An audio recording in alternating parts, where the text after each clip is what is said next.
A very good evening to you all. Thank you for joining us for the 8 o'clock edition of the UBC News Tonight. Today is our one and only bulletin. My name is Wadulo, Arnold, Mark, and Yusuf Senyomo is on sign language. Let's get straight into the first story. President Yoweri Kaguta Museveni and the First Lady Janet Museveni have received international evangelist Bishop Dr. Ladonna C. Osborne at State House in Entebbe ahead of Pastor Patience Ruabogo's consecration as an Episcopal bishop. During the meeting, they reflected on Uganda's transformation, faith, leadership, and the long-standing spiritual ties between the Osborne family and Uganda. The First Lady recalled Dr. Osborne's late mother praying with the Museveni family and giving each of their children their first Bible, saying that the encounter had a lasting spiritual impact on her.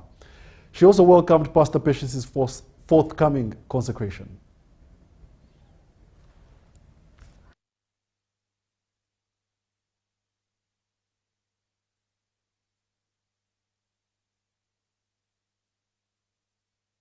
I prayed a specific prayer. And I said to the Lord, if this prayer will be answered before Christmas, we were coming close to Christmas that year, then I'll know that you're a living God. I waited. That prayer was prayed before Christmas, was answered before Christmas. And I thought, and of course the devil was already there saying that was going to happen anyway. That's nothing, it can't be anything to do with that prayer. I said, no, I'll pray another prayer. I prayed another one, and it happened. I prayed another one, and it happened. And that's when I found Jesus. I've written a book now, and there is a chapter that's called I Found Jesus. When I found Jesus, I was so sorry that I had wasted so much time in my life. Because when I found Jesus, my life changed forever. And so your mother and your family name means so much to us as a family, and Patience her relationship with God is a very strong relationship. She started at that time, they were all young, but our house became a house of prayer. But nobody knew. My husband talked a lot about his family and the fact that they didn't have any relative connected to church. And he kept talking about now he has a bishop in his own family. It was just a joke because Patience was not a bishop at that time. But look where we are. We are having a bishop being consecrated in our own family. There is nothing we can do to thank God. So my mother and I were here for 7 weeks, and you know what was going on in Uganda in '85. You were on your way, coming in to liberate the people and to establish a peaceful government. It's difficult to explain what we saw. The buildings were all bullet shattered. There were no paved streets in Kampala, dirt, big potholes, curfews at night, people being shot in the streets at night, wild dogs and vultures eating the bodies. I remember that very well. War is not pretty. So when people criticize, I remember. Young people don't know what it was like, but what you have brought over 40 years is historic. I can't speak to every decision you've made. War is not easy. Leadership is tough. You have to make difficult decisions. I understand that. But I see the fruit, and I thank God. The priorities for any government are our peace, for education, for health, for freedom. I love even that the criticism voices can be heard. Freedom of speech is important, but freedom of religion is very important. And we see that here. And so I thank God. I thank you for your blessing that rests on this family, on the president, the difficult decisions he must make. Protect him. May he always be guided by your spirit. May the voices that rise against him be silenced. And may, before his interim in leadership end, may his reputation be one of peace, one of righteousness, one that stands against all odds and gives you the glory for all that is accomplished. I thank you. We leave everything in your hand, and we walk according to your grace. In the wonderful name of our Lord and Savior, Jesus Christ. Amen. Amen. Amen. What a beautiful prayer. Amen. Nigerian pastor Enoch Adeboye and his wife Folu have arrived in Uganda ahead of the consecration of Pastor Patience Museveni Rabogo as an Episcopal bishop.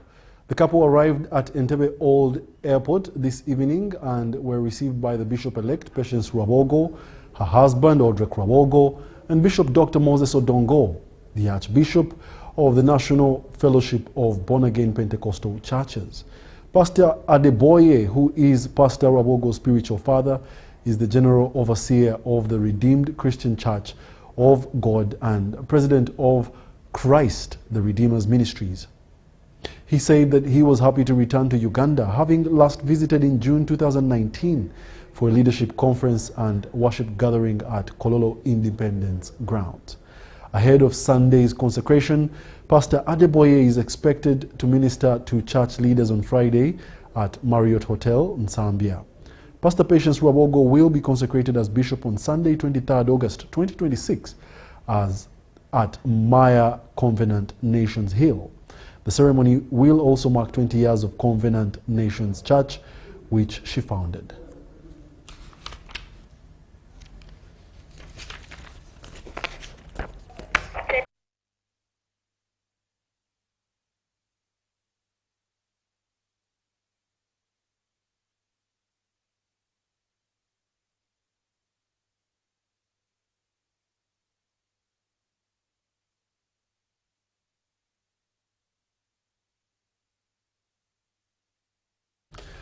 More in our UBC News Tonight. State House says that President Yoweri Kaguta Museveni plans to increase funding to SACCOs for graduates of the Presidential Industrial Skilling Hubs, but has warned that existing revolving funds must be properly managed.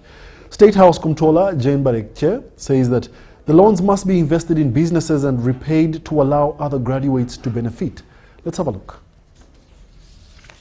Government has already injected 50 million Ugandan shillings into each district SACCO to help graduates of the Presidential Industrial Skilling Hubs start businesses. Now, State House says more funding is planned, but only where the existing money is being used properly. Meeting beneficiaries and local leaders at the Toros Zonal Hub in Chenjojo, State House Comptroller Jane Madieche said more money is planned, but its release will depend on how the current funds are managed. So we want to also get a sample. When we are here together and here, are those people benefiting? If they are benefiting, is the procedure of selection of beneficiaries right, or it is also infiltrated by corruption? Madieche warned beneficiaries against spending the loans on alcohol, bride price, and other personal expenses. The most important thing we want from you is discipline. Using that money beneficially.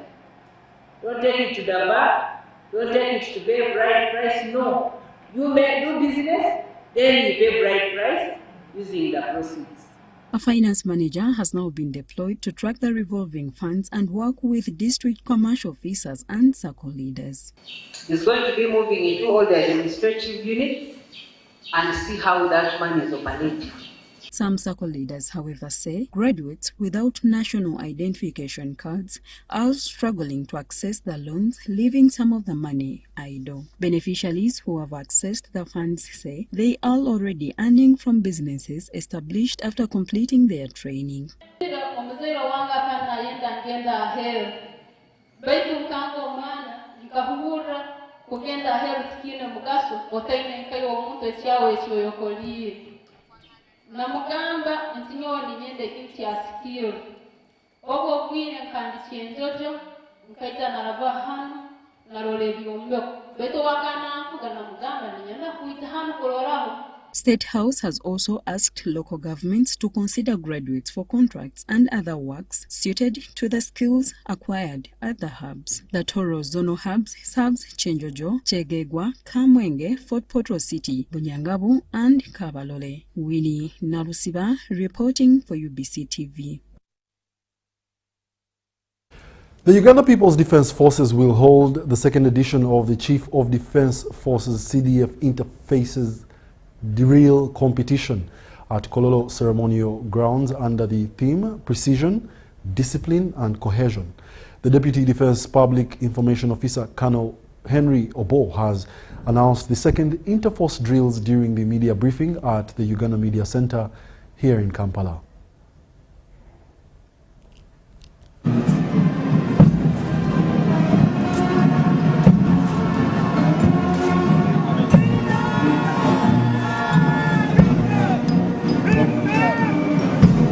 Building on the success of the last year's first edition, the UPDF has once again organized the second edition of the CDF Interforces Drills, this time introducing a traditional and creative element.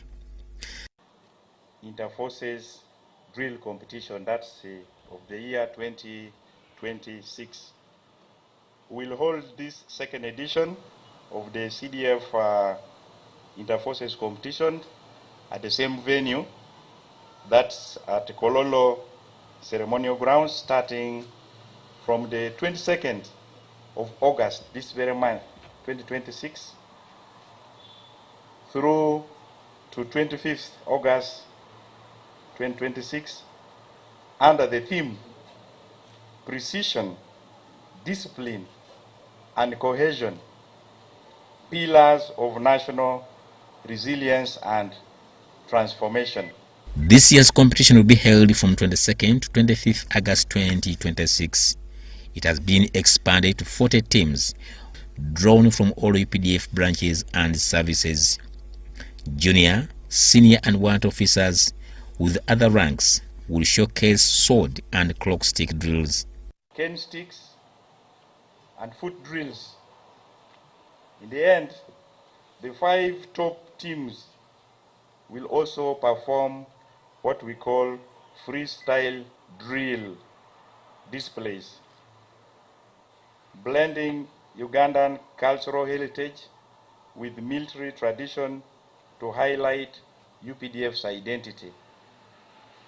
Therefore, this edition not only presents the traditional individual and team drill routines, but it also introduces creative elements such as theme-based drills, formation drills, synchronized displays, music integration, storytelling, as well as dance elements. The second edition of the CDF Interforces Drill will introduce traditional individual team drill routines, formation changes, and synchronized display and dance elements. The grand final will be held on 25th August 2026 and will be officiated by the Chief of Defence Forces and Special Presidential Advisor on Special Operations, General Hose Ken Rugaba. Haruna Mutesa Sira, UBC News.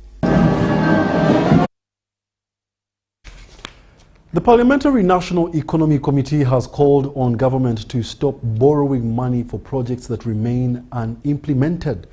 Legislators say that the Ministry of Works has billions of shillings in undisbursed loans for various projects, including the Ginger Expressway, which they say that have remained stalled for more than 5 years.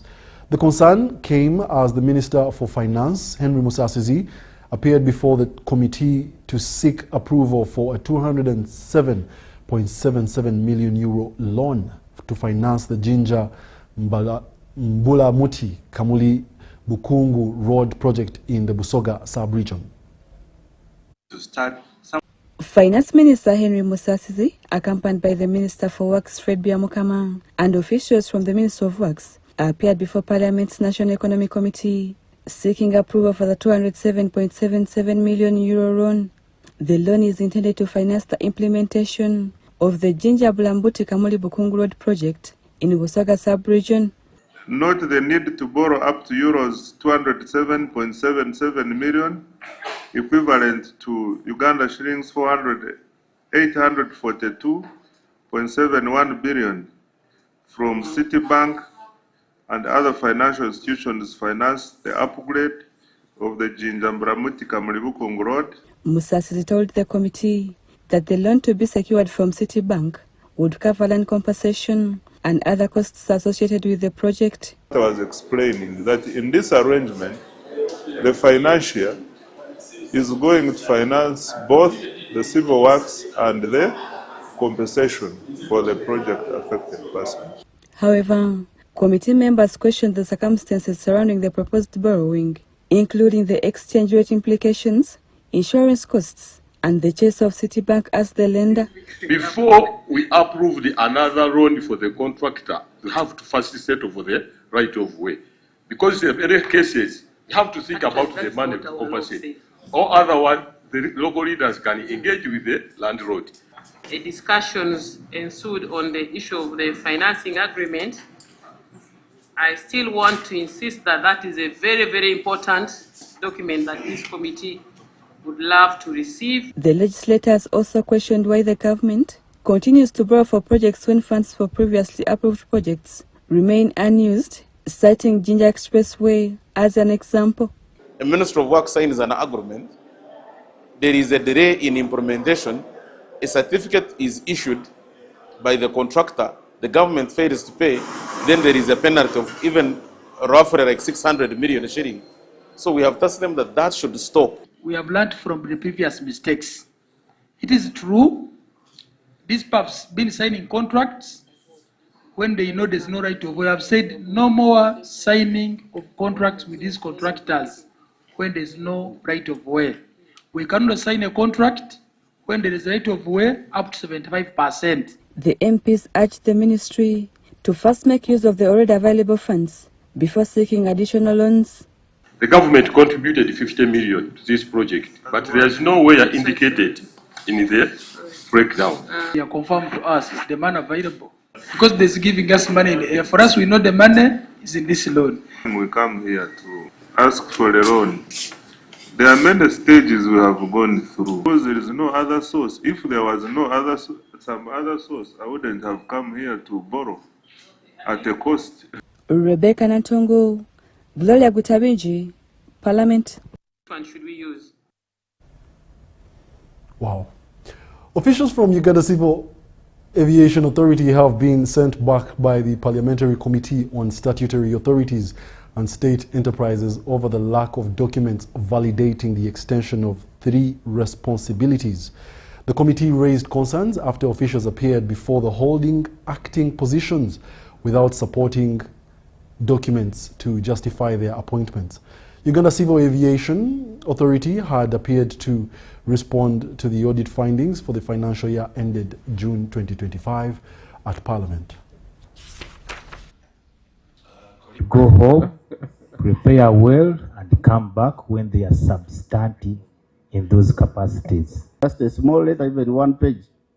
I mean a line, just saying only whatever you are now the acting and accounting officer. Then we move forward.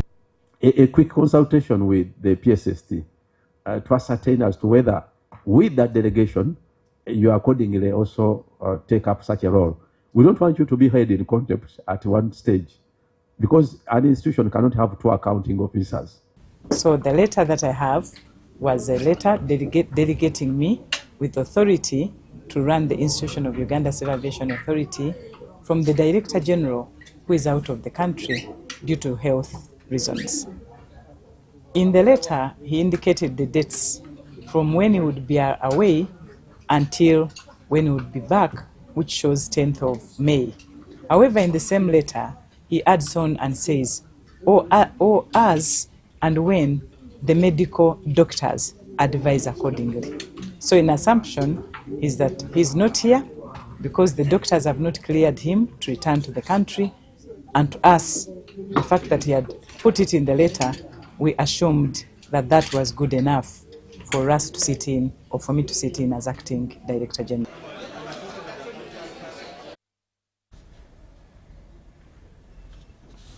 The Ministry of Local Government has appealed for increased funding to facilitate the ambitious plans, including the construction of administrative offices for displaced sub-counties and newly created town councils.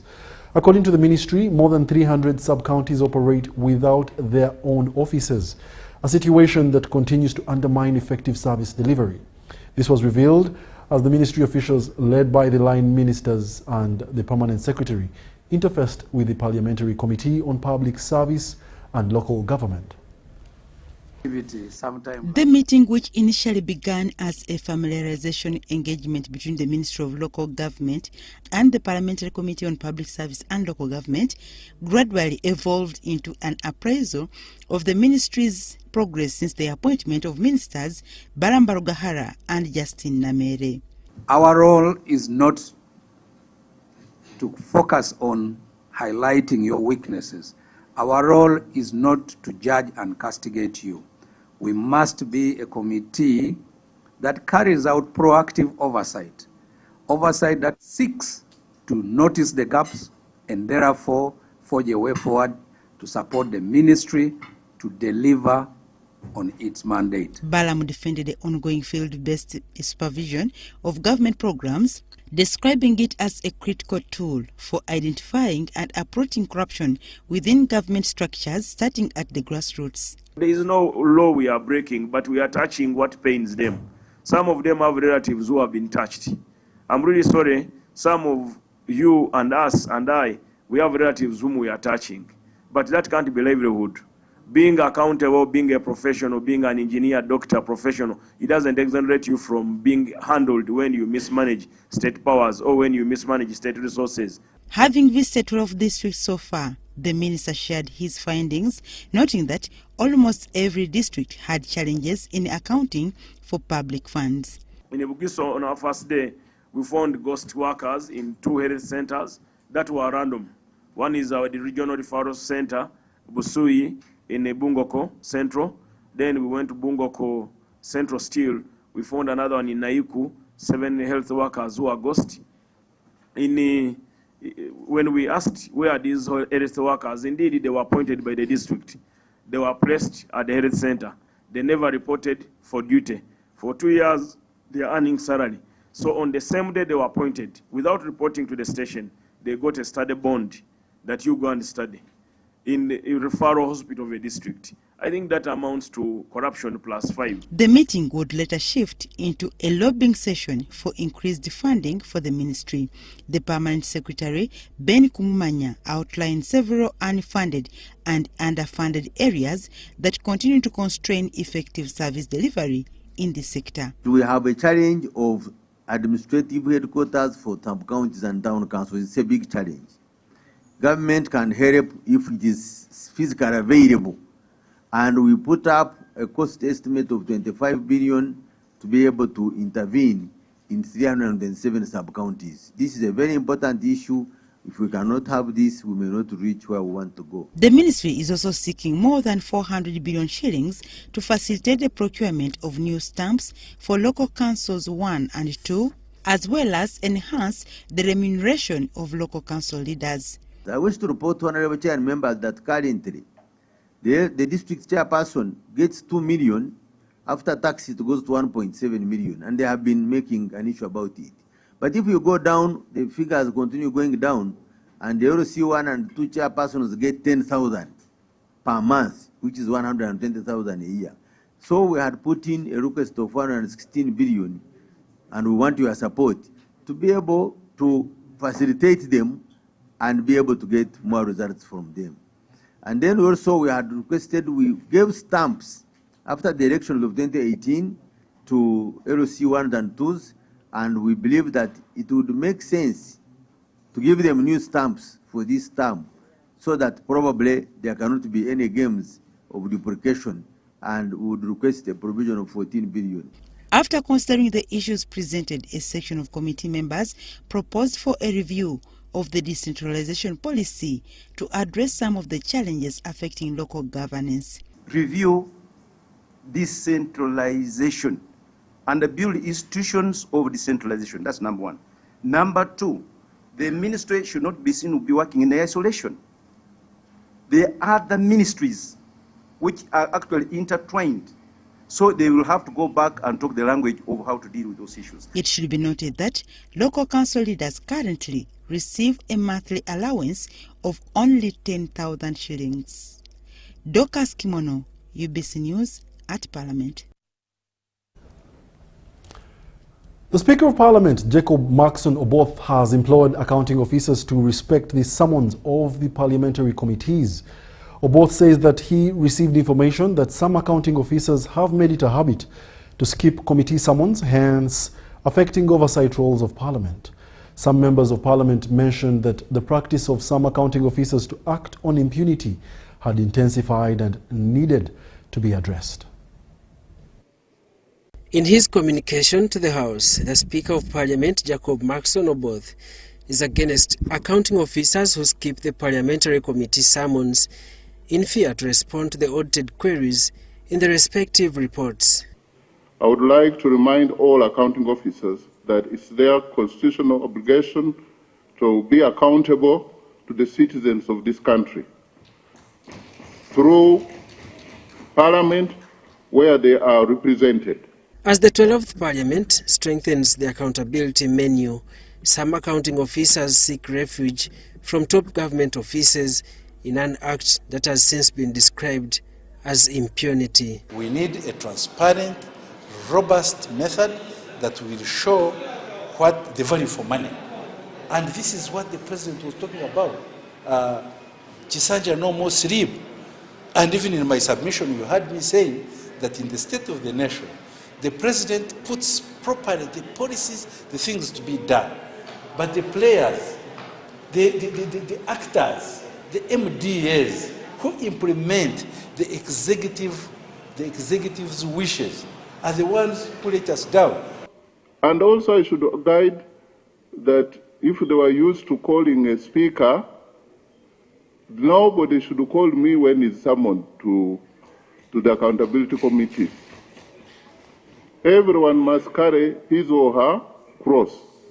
Nobody should even use my name that they have seen me.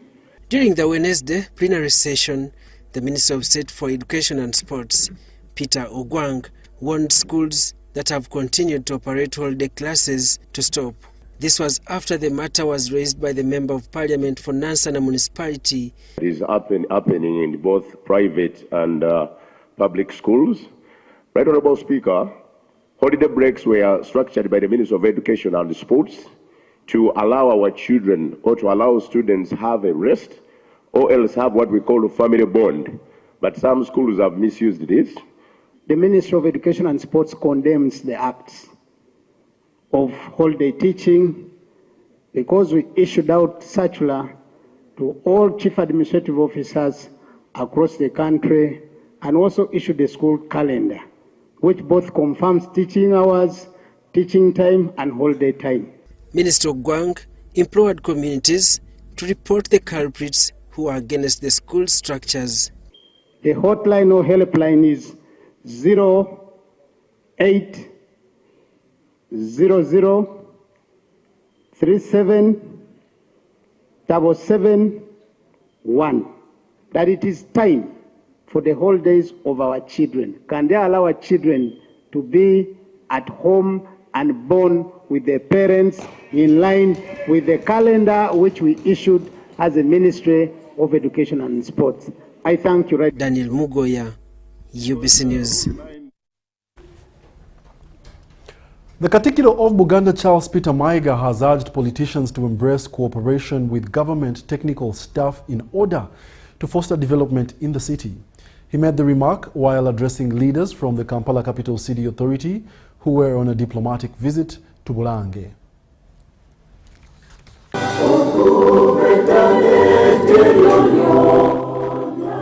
City leaders from the Kampala Capital City Authority have today made a diplomatic visit to Bulange-Mengo, the Buganda Kingdom headquarters. The visit was aimed at strengthening ties between the Kampala Capital City Authority and the Buganda Kingdom, envisaging a cooperation in service delivery to the city dwellers. Buganda Kingdom is a key stakeholder, not only the country, but in Kampala. Kampala as is still wanting. And I know that there is a lot that we can benefit from Buganda, the interaction that we have had. And that's the reason that we are here. Very soon we are going to have a stakeholders engagement in Kampala, where we are going to discuss the Kampala we want. And you cannot do that without Buganda. The Executive Director of KCCA, Hajat Sharifa Buzeki, has emphasized the need to involve the Kingdom in KCCA's projects to enable smooth service delivery. We have agreed on a number of milestones and how best we'll be able to work with the Kingdom to further the transformation of our city, Kampala. We are glad that the Katikiro has been able to guide us on a number of things which we had earlier thought about as a city, but not in the version he has really explained. We are happy that this relationship has been established, and we are committed to work together with the Kingdom to be able to transform the city, a capital city we desire to have in Uganda. The Katikiro of Uganda Kingdom, Charles Peter Maiga, has advised leaders from KCCA to avoid divisions along political and technical lines in a bid to foster development in the city. Good politics should generate good policies, and good policies are implemented by competent technical persons. The residents of Kampala City are interested in a well-managed city with functioning amenities, particularly healthcare centers, schools, markets, roads, public parks, an efficient public transport network, clean toilets, clean roads, street lights, and a lot more. These amenities can be realized if the political leaders and the technical people work together as a team. The Katikiro has expressed the Kingdom's commitment to work with KCCA in improving the city standards. Joseph Chigozigorola, reporting for UBC. And with that, let's take a short commercial break. When we return, we'll be back with more UBC News Tonight. Don't move an inch.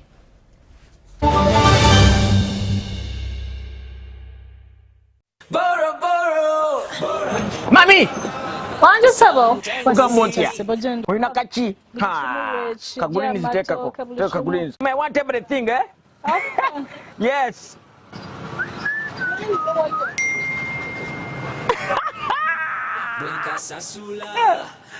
So when I pay the time, this will increase my loan limit. Hey, Hemutieni Momo. Madam, remove the food, put more meat, add the meat. Yes. Hey. Now, these are the fruits of paying your loan is in time. That's right. Every time you repay your Momo loan on time, your loan limit can increase, giving you access to more money when you need it most. Dial *165*5# to borrow, pay back, and grow your limit with Momo loans. You have juice? Yes. Juice in me.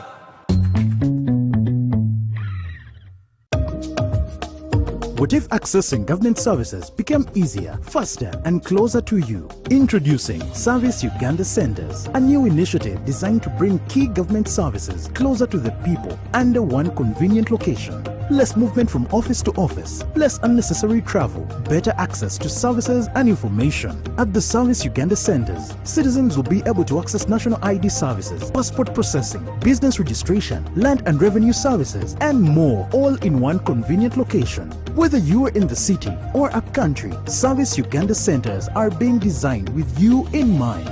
Enjoy faster service, professional guidance, and a seamless customer experience. This is an initiative of the Government of Uganda, digitally powered by the National Information Technology Authority Uganda, NITA, under the Uganda Digital Acceleration Project Government Network. Service Uganda Centers, bringing services closer to the people.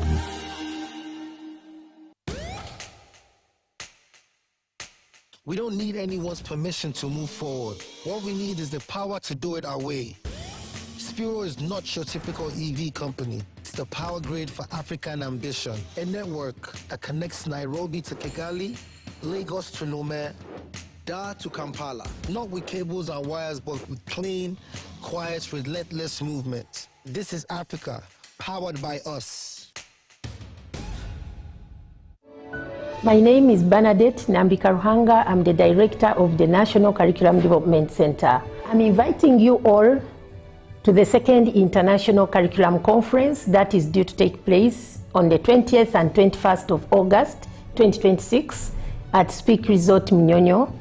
And we shall be discussing matters related to a globalized future in as far as curriculum is concerned.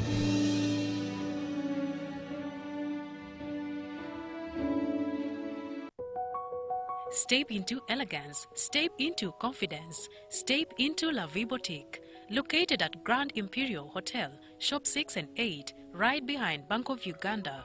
La Vie Boutique brings you high-class corporate and casual wear for men, from sharp designer suits and crisp shirts to stylish casual t-shirts, tracksuits, shoes and accessories. We've got everything to make you stand out.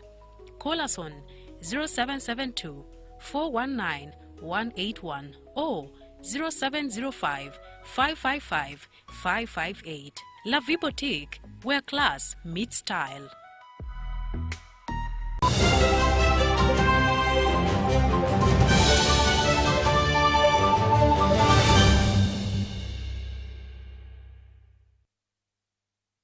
Welcome back to still watching the UBC News Tonight, broadcasting live from Nile Avenue. The judiciary, through the Judicial Training Institute, has engaged the Uganda Communications Commission in a 3-day stakeholders meeting aimed at enhancing judicial officers' capacity to handle cybercrime and other technology-related cases.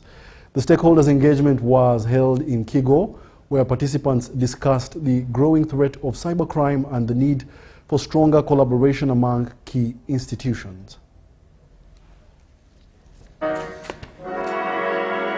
technology continues to transform communication, business and service delivery, new challenges are emerging within Uganda's justice system.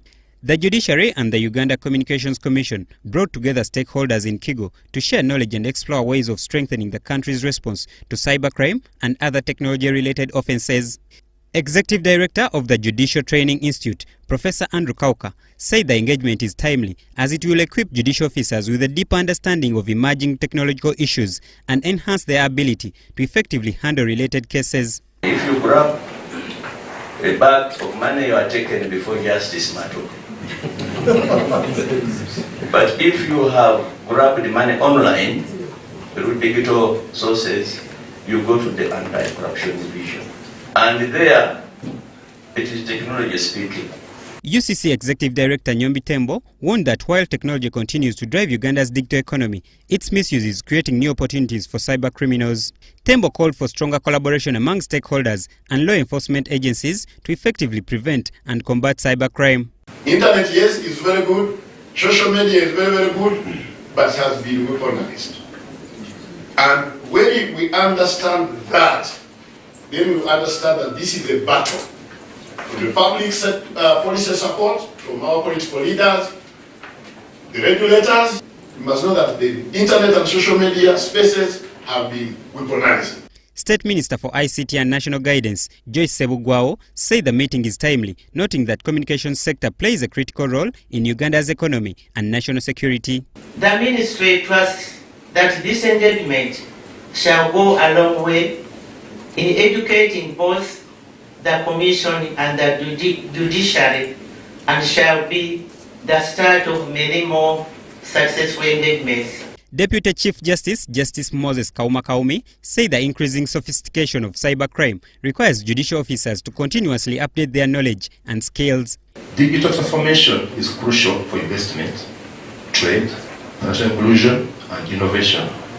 Investors and citizens need assurance that electronic transactions are protected, digital fraud is minimized, data is safeguarded, and disputes are fairly handled for investor confidence to be boosted. The 3-day engagement brings together the judiciary, the Uganda Communications Commission and other stakeholders to strengthen collaboration and build capacity in addressing technology-related offences.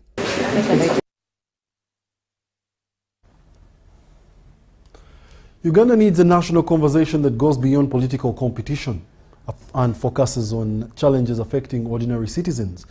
The Uganda Human Rights Commission says that issues of jobs, livelihoods, land, public service require collective solutions.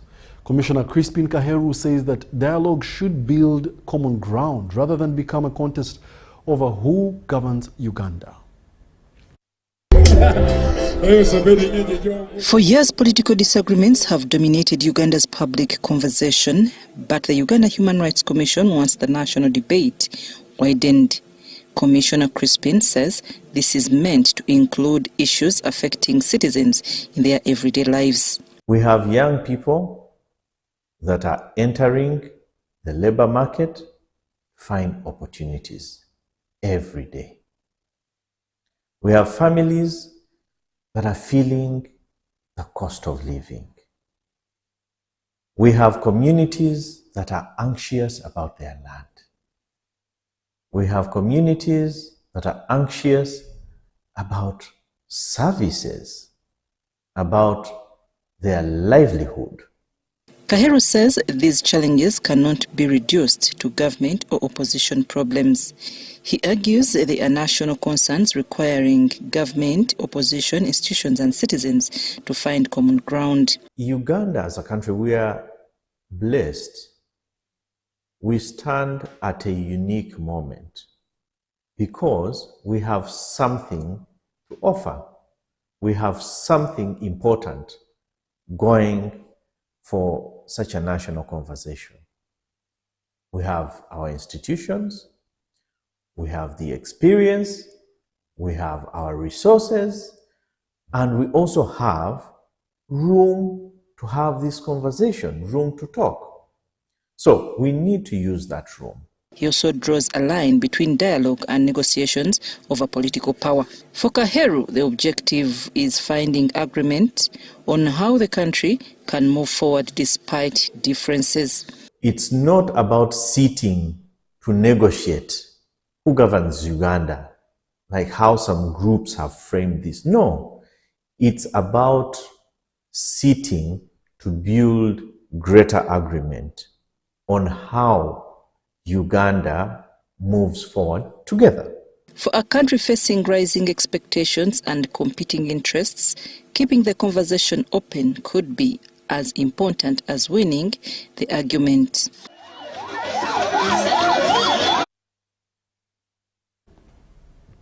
Islamic Primary Leaving Examinations, commonly known as IPLE, have today started across the country. The examinations are organized by the Uganda Quran Schools Association Examination Board and are being sat by primary school pupils. Let's take a look. The school's head of Islamic Religious Studies, Sheikh Abubakar Bule at Zamzam Islamic School, was quite positive about the process. We have prepared our students very well as usual, and we expect them to score good grades.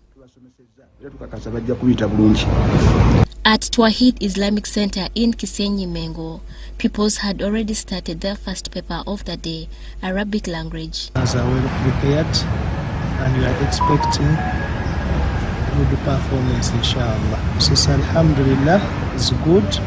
We have received our papers on time, and even our learners have also started on time. At the government-aided Islamic school, Kibuli Demonstration School, pupils were also found sitting their first examination. The invigilators were there in time, and the students were very prepared to sit for that paper. We've given them time, we've given them everything so that they can face this day and so that they can achieve their dream. Meanwhile, Uganda Quran Schools Association's head of education, Ryan Katabalwa, has outlined how examinations have commenced across the country. Appeal to all the stakeholders, the head teachers, directors, to adhere to the rules and regulations which are due concerned with our IPLE, to make our pupils, even the supervisors, to go through this process successfully. Those who will be found in any engagement of malpractice, this is a religion. It's not all about something else. We build our religion from the starting point of these people. It's not we shall disqualify him or her if he's found in that action. The Islamic primary living examinations will conclude tomorrow with FIC, the paper on Islamic jurisprudence and laws. Irene Faith Nantongo, UBC News. Mourners, particularly artists and members of the creative fraternity, gathered at St. Paul's Cathedral, Namirembe, to pay tribute to the late Alex Mukulu and celebrate his life and immense contribution to Uganda's creative industry. During the Requiem service led by the Dean of the Cathedral, the very Reverend Canon Dunstan Chiwanuka Mazinga, the Chief Mourner, and State Minister for Gender and Cultural Affairs Mary Kamuli Kutesa commended the late artist for his immense contribution to Uganda's art sector, saying that he raised the Ugandan flag high through his work. It has been 4 days since Uganda's veteran artist, playwright and actor Edward Nsubuga Chigonya Kabangala, famously known by his stage name Alex Mukulu, passed away at about 1:30 p.m. The body of the late Alex Mukulu was brought to St. Paul's Cathedral, Namirembe, for special prayers in his honor.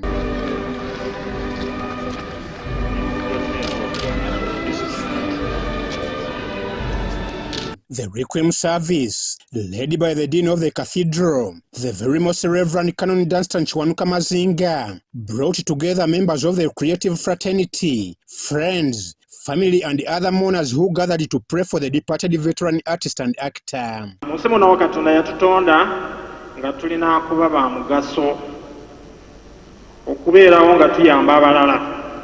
We are not here for ourselves. Era wobeeraawo ng'oli pro yourself. Obeera olina ekizibu. Olina okukola ebintu ebiyamba abalala, ebisomesa abalala. Ng'era bwe tubadde tulaba mukwano gwaffe Alex Mukulu emizannyo 27 gye yawandiika mu nnyimba eziyigiriza kubanga bannabitone omulimu gwabwe kuzimba ggwanga. Mourners hailed the late Alex Mukulu for his immense contribution to Uganda's creative industry, describing his exceptional talent as one that will be difficult to match.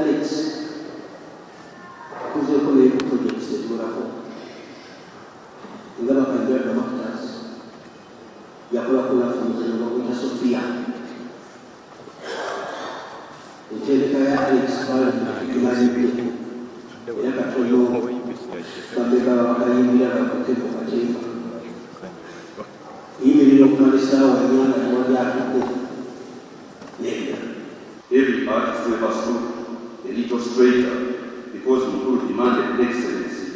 Every audience member who left a Mukulu play unable to stop thinking that is his moment, and no ceremony can improve upon it. The stage reveals still stands. The mirror erased still catches the Buganda Kingdom was represented by the Speaker of the Buganda Lukiiko, Oweekitiibwa Patrick Luwaga Mugumbule.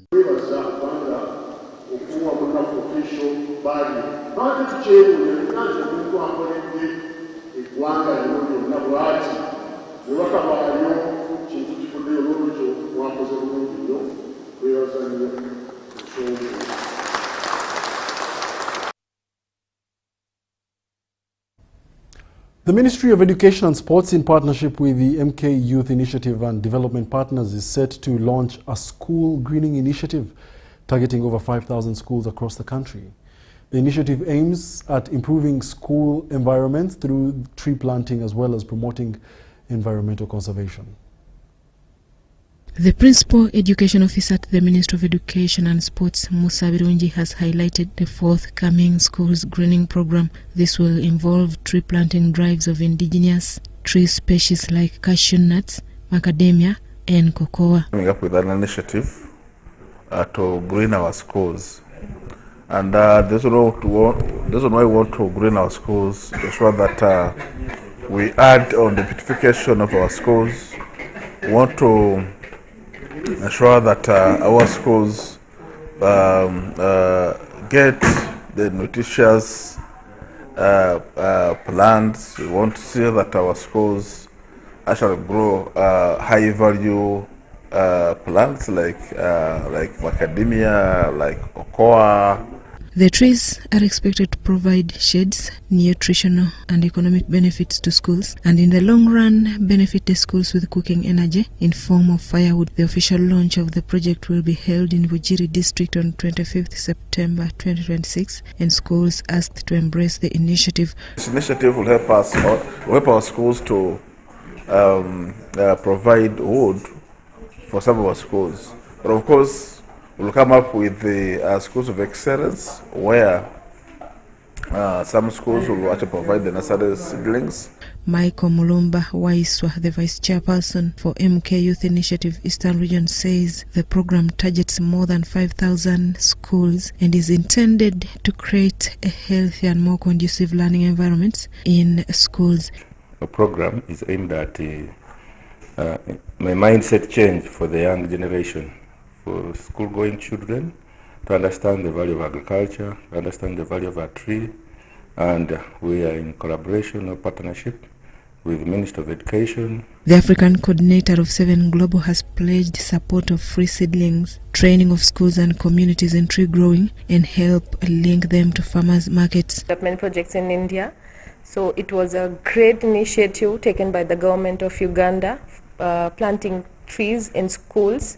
So we would be very happy, and we are looking forward to work with that initiative for Go Green and making our environment sustainable. The ideas for execution of the project have been incorporated during the planning meeting held in Kampala with different stakeholders.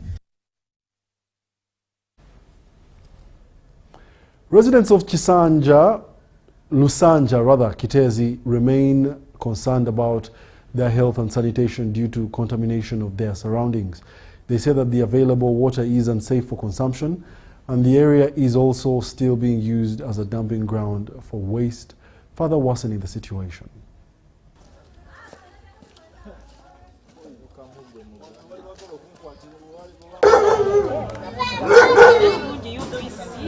Tefu abaliranyeewo bwe mwagamba fe abayitibwa Denja mutusalidde magezi ki ne bagaba bajja kujja batukole ki batubalirire tuveewo mbu naye ne batugamba muveewo temuddawo ne tubagamba obusente bwe mwatuwa buweddewo tetukyalina kye tuwa Balandi Road kati gigi n'emyaka giweze gikonye emeka 2 kati gwe omuntu aba yakuwa miliyoni 2 ngera ng'osasula emitwalo 3 ziba zikyaliwo z'osasula Land Road.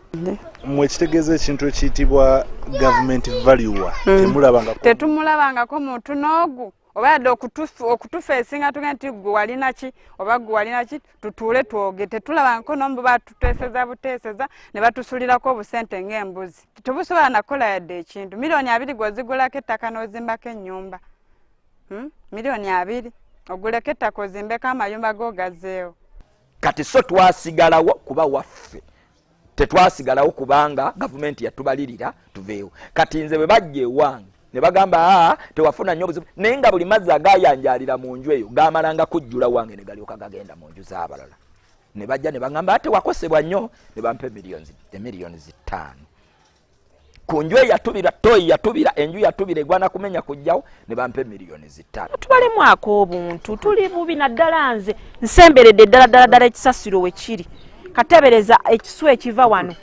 n'emisota twakatawa n'emisota egi kwaliko buno obuddugavu ne gino eminene ddala era omwana wange ye yagulaba n'aleeka n'agamba misineeki yiino ngenda ofuluma ng'omusota munene ne tugukuba n'ente zange zennyininyini ezaafiira mu kasasiro over 20 cows tebatukompasetinga ebikere biri awo gwe kati esaawa eno byekwese mu gundi omusana naye wano tuleekanirwa ekikere tulinga abali mu kitoogo kati ffe twakimanyiira nti omwana waffe alwala basinga kulwala ndwadde typhoid malaria lwa nsonga tulina ensiri amazzi tulina borehole emu yokka bweti gye tulina ku kyalo kati gaawo gatandise okujja bw'osanga gaweddemu o Senegali oba gali getusoose okukwata eri.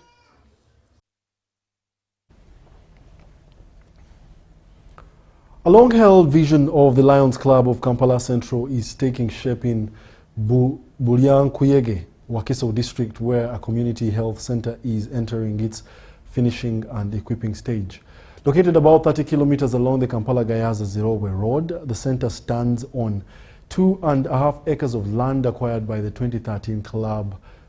club in 2013, with the foundation stone laid in 2022. Over $200,000 which is over 700 million to do the construction. With financial support of close to $200,000 from Lions partners in Japan through the Lions Club's International Foundation and regional partners, the facility initiated by the Lions Club of Kampala Central is nearing completion and is slated to be open by November this year. And we started this construction about May this year, and we want to finish it by the end of October. We are now, the next stage, we are working on securing equipment and furniture, so that when we open at the end of November, then the health center can run. The Lions Club of Kampala Central also secured $8,650 through the District Club Community Impact Grant, while members have continued mobilizing local resources to complement the support. An in-house fundraising drive led by past District Governor Lion John Bosco Ntangare brought members together at a critical stage of the project. For camping, you can come here, camp and have fun at this place. So this will be a home of the Lions. We decided to take it away from the city center and bring it to a community which really important signature project to do with health, what we call the Bulyanhulu Children Health Center, which we are building as the Lions of Kampala Central. For a club chartered in 1995 and known for medical camps, surgical interventions, literacy, environmental action, diabetes awareness, hunger relief and youth empowerment, Bulyanhulu represents a shift from individual activities to a permanent platform for sustained community impact. We identify ourselves with a nearby school, and this nearby school is going to be part and parcel of another signature project in addition to the health center that we have brought here. Once operational, the center is expected to serve children, mothers and a wider community along Kampala-Gayaza-Zirowe corridor. These trees are really so good to the environment. They provide us with the shades, fruits, and in our lives we need these fruits very much.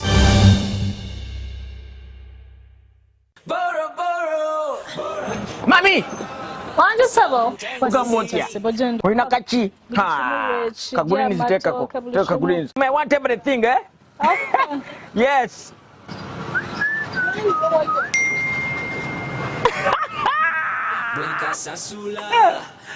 So, when I pay the time, this will increase my loan limit.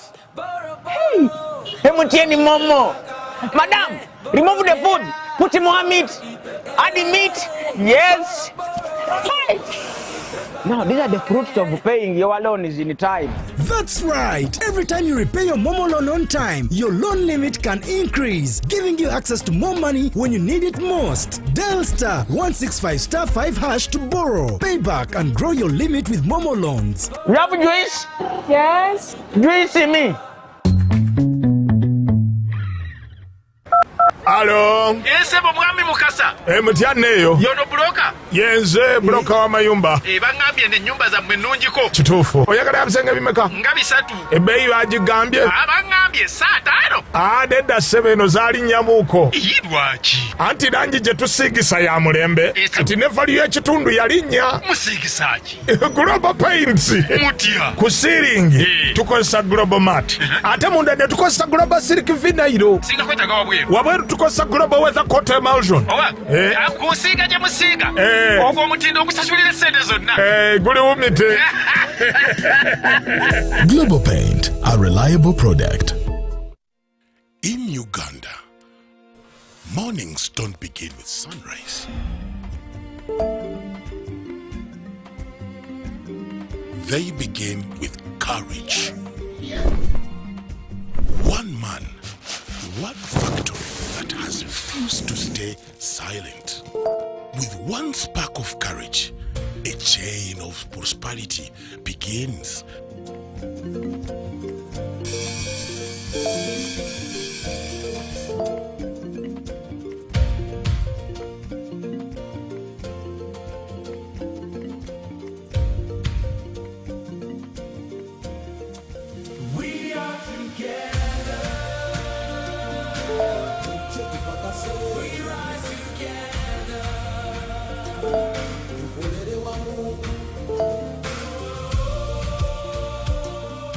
When one Ugandan stands up, the nation moves. Pearl Bank, grow, prosper.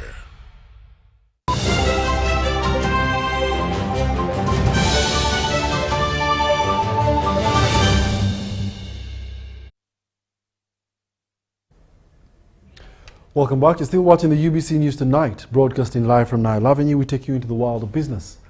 As Uganda accelerates the shift towards electric mobility, Uganda appears to be taking baby steps rather than giant strides towards a cleaner and greener transport system.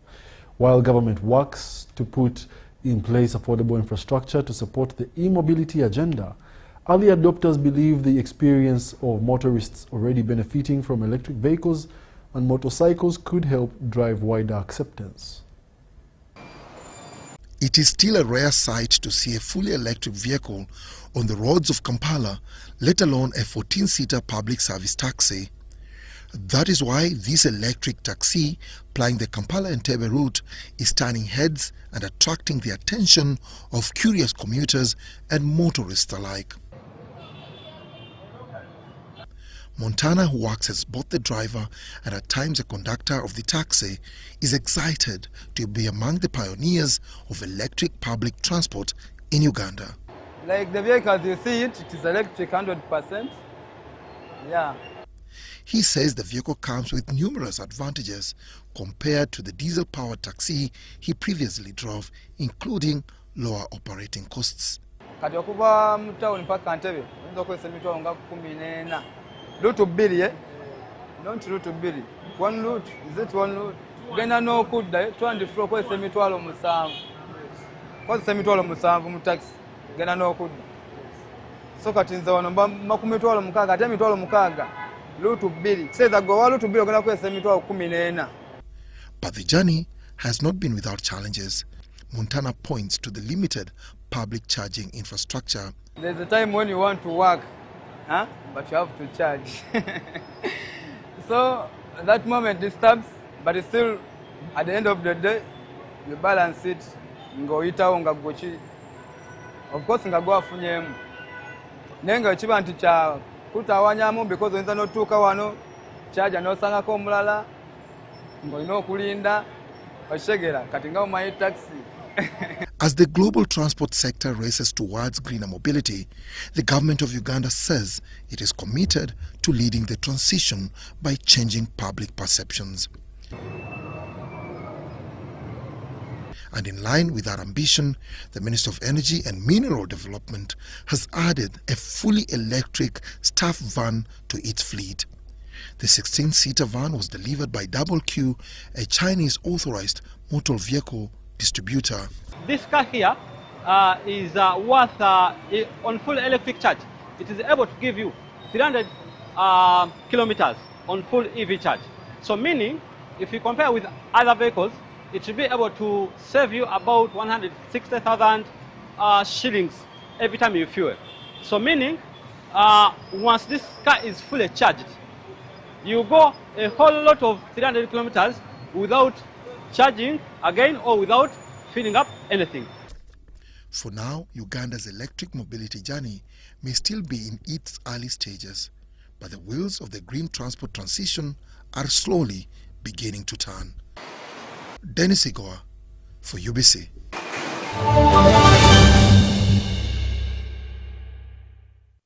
Dear beloved, I greet you all in the name of our Lord Jesus Christ. Pastors Jackson and Eva Senyonga of Christian Life Ministries invite all the women, the young and the old, the believers and non-believers to a 2-day Empower Her conference starting on the 21st of August at midday and the 22nd of August from 8 a.m. to 6 p.m. at Christian Life Church, Makere Kavle. This conference themed Rooted, Built and Flourishing, Colossians chapter 2 verses 7, will be filled with impactful messages from great women of God, pastors like Frida Serada, Pastor Sarah Bunjo, Pastor Ruth Birawa, Pastor Beatrice Chitende, and of course the very host, Pastor Eva Senyonga. Every woman will be anointed on the final day of the conference. Please do well to invite a friend. God bless you.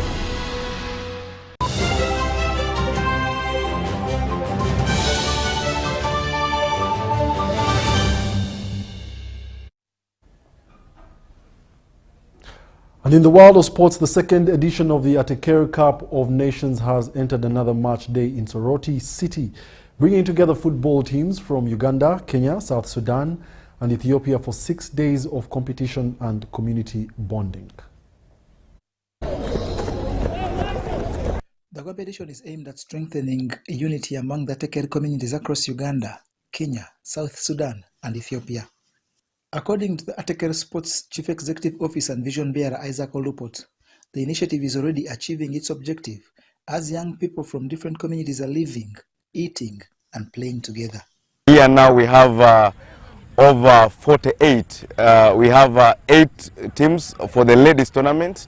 Then we have 40 teams for the men's tournament. I would like to say the purpose of this tournament has been to try to use sports to create peace and unity amongst the Ateker communities that have been fighting each other for many years. This year, the tournament has also introduced the Women's Cup, featuring 8 Ugandan teams. Yes, the Honorable has officially launched the Women's Tournament. In the women's opening match, Soroti City Women FC defeated Kabera Maido by 2-1.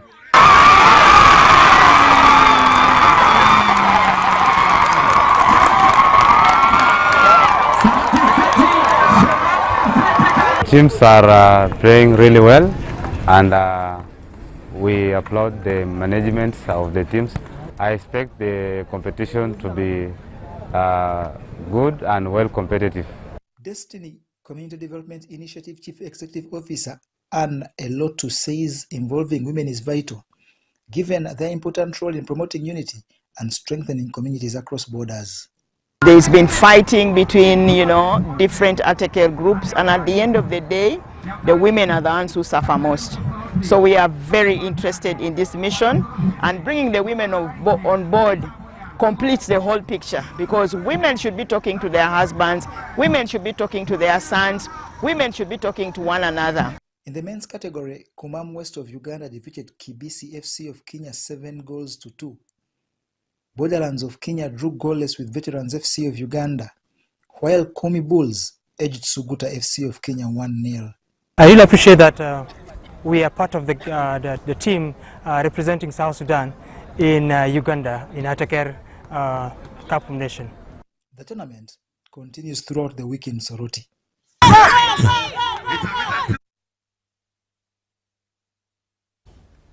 Betika Uganda has donated 100 million shillings in a partnership with Ntunga Saze FC. According to the Betika Uganda's marketing lead, Desire Akandihura, the partnership will support Ntungusaza FC as it embarks on its historic season in the Uganda Premier League. As the Uganda Premier League season is due to kick off, various clubs are working hard to partner with companies to support them and enable them to have a successful season. This follows Ntungasas FC, a club that begins its first season in the Uganda Premier League, being boosted with 100 million shillings partnership from Betika Uganda. A check worth 100 million shillings was handed over to Ntungasas FC by Betika marketing lead Desire Akandihura at a function held at Kira Road Police Playground in Kampala. Officially entered into a marriage, 100 million shillings. Oh my God. During the function, which was attended by club players and officials, Akandhura said they selected Ntugasas FC because of its rapid growth, ambitious leadership, and strong commitment to building a competitive team with deep roots in its community. He also added that as part of the partnership, Betika will introduce a 150,000 shillings Play of the Match award to recognize outstanding individual performances after every league fixture throughout the season. 100 million is part of the different initiatives that we have launched today. As you've seen, we've launched the Man of the Match. This Man of the Match initiative is going to be given out to the best player on every game day. And we are going to be launching different initiatives that are going to be helping the fans and also helping the players of the club. This partnership is all about growing together and also giving back to the community. The president of Ntugasas FC, Yosam Tejerize, commended Betika for the partnership and revealed the club's journey from Big League to the Premier League. Exposing our players internationally and exposing our country, Uganda. That's what we're eyeing at. We also talked to the players of Ntugasas Football Club. Well, we are so happy and grateful that we have got a sponsor and is going to help the team facilitate us. So we are expecting a good season, we are expecting better performance, and we are here to compete. As the players' welfare was financially, and a lot of things I believe is going to come, a lot of benefits will come with the sponsorship. And I have a lot of trust that through this sponsorship, we are going to be a better team than we were the previous season.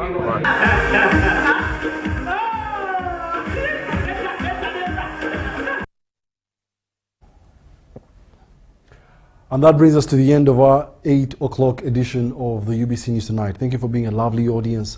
My name is Wadulo Arnold. Mark and Yusuf Senyomo is on sign language. From the team behind the scenes and the management, allow us wish you a lovely night. Up next is more programming, but we will be having Behind the Headlines later on, so do stay tuned.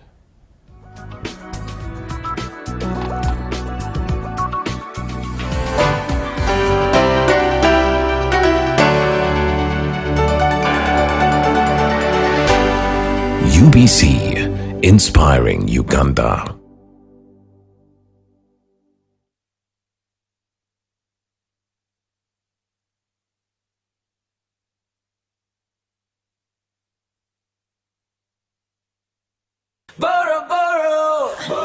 Mami! Wanje sabo. Ugamotya. Oyina kachi. Ha. Kagulinzi tekako. Teka kagulinzi. I want everything, eh? Okay. Yes.